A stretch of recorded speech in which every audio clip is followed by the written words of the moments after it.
Welcome to today's SamvaadX News Podcast. Today's Wednesday, 23rd April, 2025, and the time as we record this podcast is 9 a.m. I'm Raj Patel. And I'm Priya Shah. Today, we're taking a deep dive into quite a range of significant news.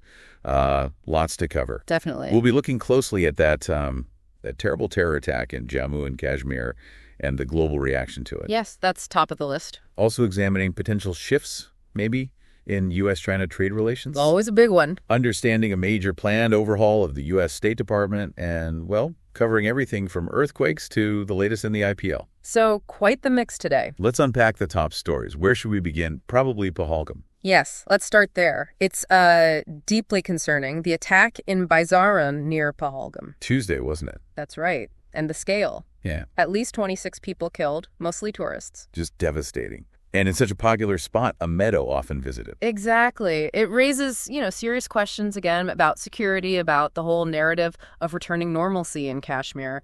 And the victims were from all over, I heard. Yes, that's right. Karnataka, Chhattisgarh, West Bengal, Odisha, Haryana. It really underscores how this impacts people across the country. And tragically, reports mention an intelligence bureau officer from Hyderabad and an Indian Navy lieutenant from Haryana among those killed. It just shows the indiscriminate nature of the attack. Gunmen just opening fire. Awful. Any word on responsibility? Well, the Resistance Front, or TRF, reportedly claimed it. They're often seen as a shadow group for Lashkar-e-Taiba. The Pakistan-based group. Official confirmation is still awaited, but, that's the initial claim floating around. And security forces have launched a massive search, I assume. Oh, absolutely. A huge operation is underway. But the immediate impact, it's a huge blow to tourism, which is so vital there. You really saw the gravity reflected in the response, though. Yeah. PM Modi cutting short his Saudi visit. Right, returning straight to Delhi for high-level meetings, EAM Jaishankar, NSA Doval, other top officials. Sends a strong signal. It does. And the international condemnation was swift, too. Yes, I saw President Trump called PM Modi. He did condemn the attack, offered full support, and you had EU chief Ursula von der Leyen calling it vile, expressing European solidarity. Leaders from Israel, Germany, too, I think, and the UN Secretary General. Yes, condemnations and solidarity from them as well. It shows, the global rejection of this kind of violence targeting civilians. Do you think that level of international condemnation, does it translate into real pressure, or is it more symbolic? That is the crucial question, isn't it? Historically, translating words into, concrete action is complex. True. It certainly puts the spotlight back on the security challenges, though, globally. No doubt. Okay, shifting gears a bit, but still significant, the Supreme Court, they're continuing hearings on the WACC Act amendments. Right, the 1995 Act. This challenges the constitutional validity, focusing on the survey and determination of WACC properties. Exactly. And WACC properties, for anyone unfamiliar, are essentially religious endowments under Islamic law. It gets complicated. And the court asked that pointed question, didn't they? Something like, you can't rewrite history. What about 300-year-old properties? Yes, that really cuts to the heart of it. The potential to re-examine property rights that go back centuries. The legal and historical knots there are, intricate. Very delicate, with huge implications for how these properties are managed. And you see the concern reflected politically, too. The All India Muslim Personal Law Board, the AMPLB, held a Save WAF conference. And they were quite critical, even of BJP allies supporting the bill. Very critical. They warned of a potential backlash if the bill isn't withdrawn. It shows just how high the stakes are felt to be in this legal and political fight. Absolutely. It really highlights how legal frameworks can touch on deeply held social and political feelings. Indeed. Okay, moving to a different kind of event now. Gujarat felt an earthquake. Yes, Tuesday night. Magnitude 4.3 in the Kashmir district. That's right, around 10:49 p.m. Yeah. Epicenter northwest of Rajkot, according to the National Center for Seismology. Any damage reported? Thankfully, no immediate reports of casualties or significant damage, which is good news. But Kutch has a history, doesn't it? The 2001 Bhuj earthquake. Exactly. That devastating quake is always in the back of people's minds there. So even a moderate tremor like this means authorities are, understandably, very vigilant. A stark reminder of the region's seismic activity. Local authorities are assessing, but initial signs seem minimal impact. That's the word so far, minimal impact. Okay, let's turn our attention internationally for a bit. U.S.-China trade relations. Seeing some possible movement. It seems like it. President Trump indicated maybe a softening on those high tariffs on Chinese goods. Which would be significant. And the White House confirmed there's been some progress in the trade talks, though details are sparse. Right. And Trump also made a point of saying he had no intention of firing Fed Chair Jerome Powell. That probably calmed markets a little too. Likely. So hopes perhaps for some de-escalation in this trade fight that's, well, rattled global markets for a while now. What do you think is driving this potential shift from the U.S. side? Domestic pressures, maybe? Could be. It's probably a mix of things, right? Domestic economy, maybe tariffs not quite hitting the mark, perhaps just a strategic adjustment. We'll have to watch closely. Any real easing of tensions there would be big news globally. Definitely.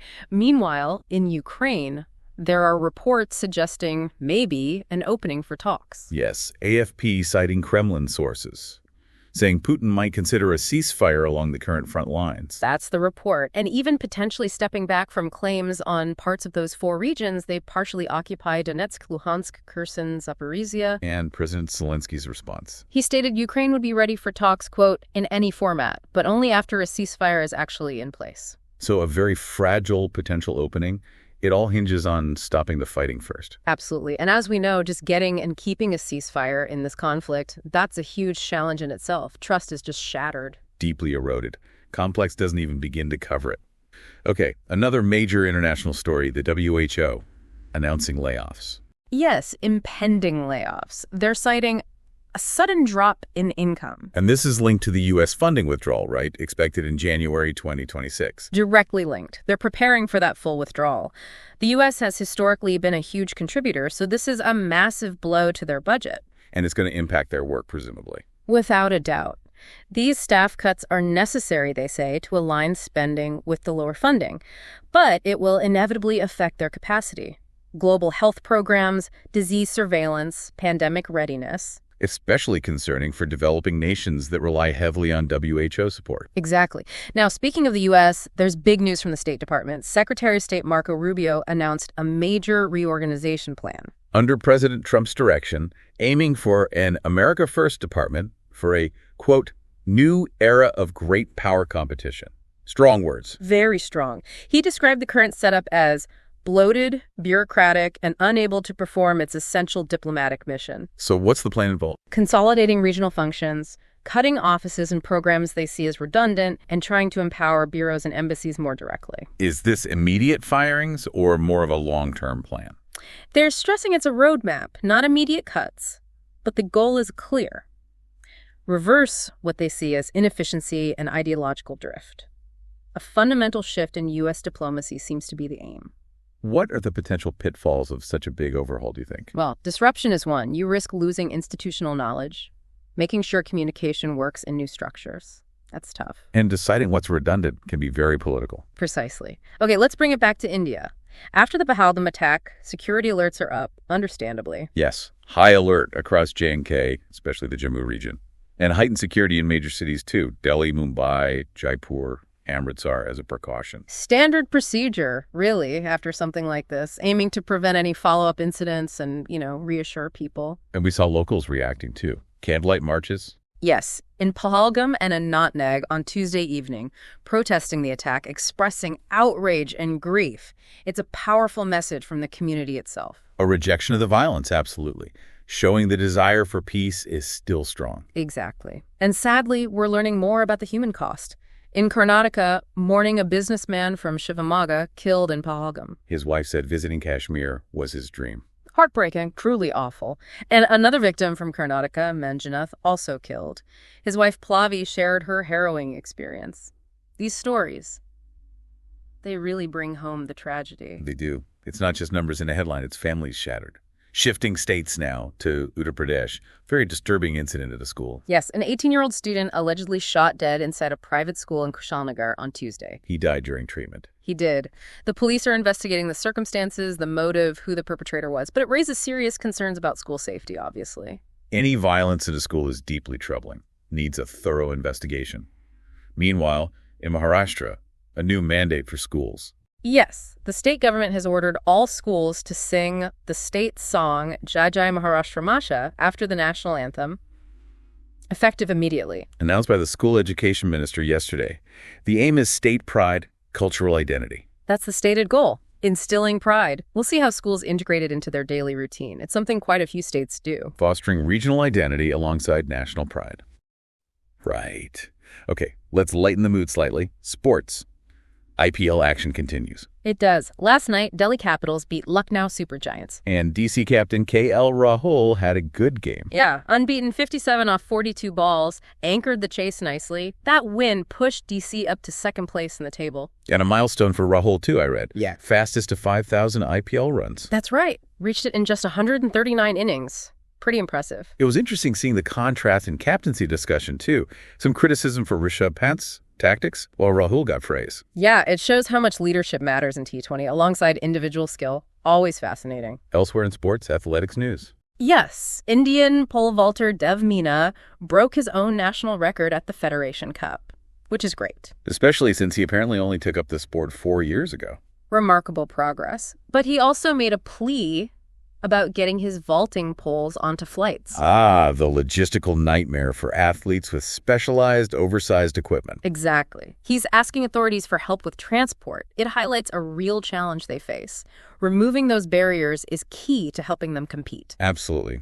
Needs to be easier. Okay. Back to IPL briefly. Rajasthan Royals facing some allegations. Yes, reports of match-fixing allegations, apparently from the Rajasthan Sports Council. The franchise strongly denies it. Calling it completely false and baseless. They did. This seems tangled up in some sort of dispute between the Sports Council and the Rajasthan Cricket Association about hosting matches in Jaipur.